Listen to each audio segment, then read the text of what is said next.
சாட்டை துரோமுருகன் வந்து 80 லட்சம் சொல்லி சாட்டை வந்து திமுக வாங்கினான்னு சொல்லி, ஆனால் அது 80 இல்லை எனக்கு இப்போ உறுதியாக தெரியும் 70 லட்சம்.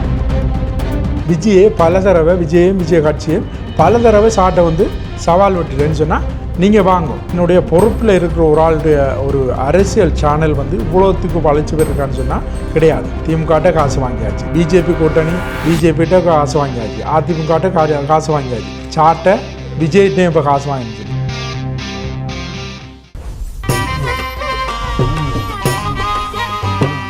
என்னடா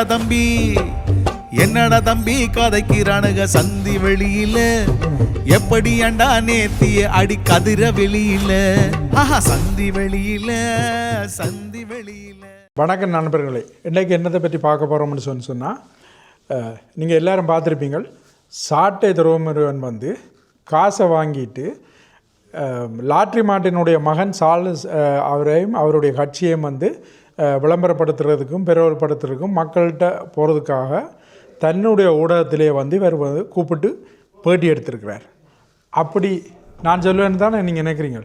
நான் அப்படி சொல்லலை. அப்படி தான் நிறைய பேர் வந்து கதறிக்கொண்டிருக்காங்க.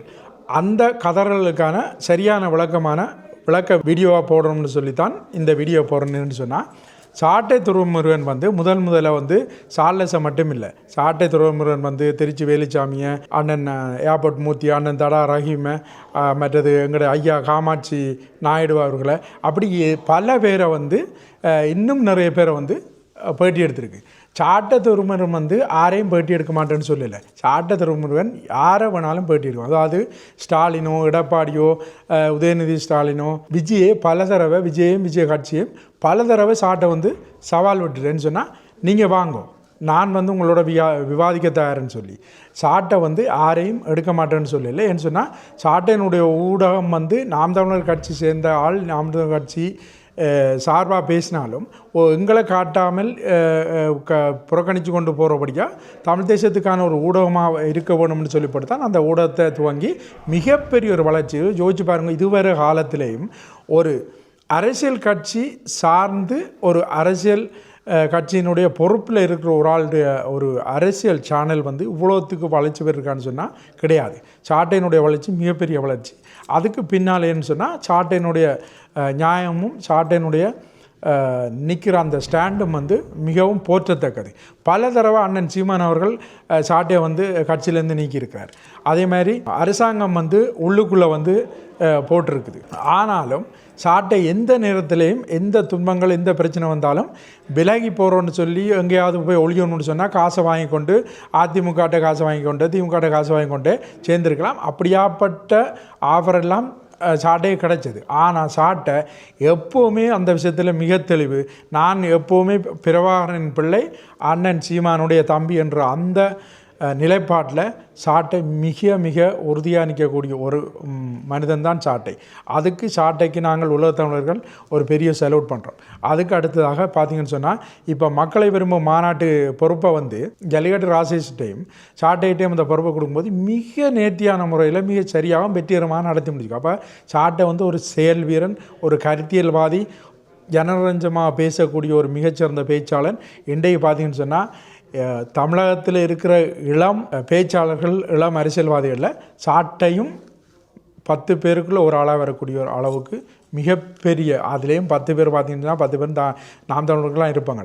அதில் முக்கியமான இடத்த சாட்டை பிடிச்சிக்கன்னு சொன்னால், சாட்டையினுடைய வளர்ச்சி, அவனுடைய சொந்த முயற்சி, தன் தேடல், தன்னை வளர்த்து கொண்ட விஷயம் வந்து மிகப்பெரிய ஒரு விஷயம்.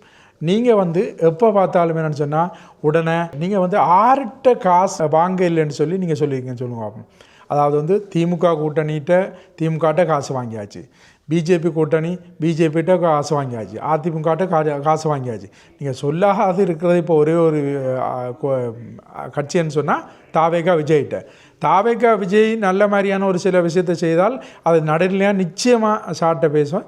அப்படி சாட்டை பேசும்போது நீங்கள் என்ன சொல்லுங்கன்னு சொன்னால், ஆஹா பார்த்தீங்களா சாட்டை விஜய்கிட்டே இப்போ காசு வாங்கின்னு சொல்லி உங்களால் வந்து விவாதத்தில் வந்து வெல்ல முடியாது, கருத்தில் பதில் சொல்ல முடியலன்னு சொன்னால், அவதூறு கையெடுத்து டக்குன்னு சொல்கிறேன்னு சொன்னால் பொத்தாம்பதுவா அவன் காசை வாங்கிட்டான் அப்படின்னு சொல்லி இந்த சில ஊடகத்தில் ஒரு இந்த இந்த குடி தேசியம் பேசுகிற ஒரு நம்மளோட பிள்ளை ஒன்று இருக்குது. அந்த பிள்ளையோட இருந்து இன்னொரு தம்பியும் இருந்து பேசும்.